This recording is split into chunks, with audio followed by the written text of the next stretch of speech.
Топло добре дојде за гостите од Орхангази од учениците во подрачното училиште во село Градец.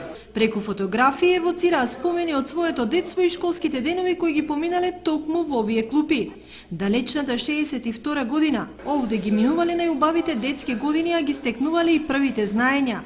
Иселени во почетокот на 70-тите години, прв пат во родното место Градец навратиле 2009 година и сега. Со емоции раскажуваат за своето детство, за своите другари.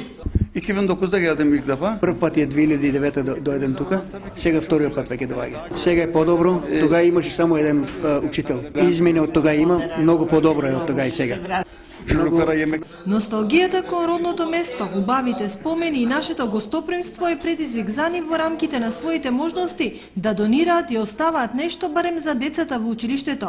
Тетрадки, моливи, гуми за учениците од подрачното училиште во Градец. И овие од Турци што дојдоа и тие се веќе учесници били тука у тоа школа и затоа сакат и да помогнат малку на децата со некои тетрадки со тие основни работи. Донирате школски прибор? Да, школски прибор.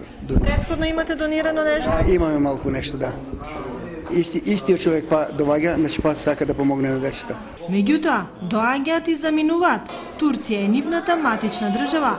Велат стандардот таму и овде не можат да се споредуваат.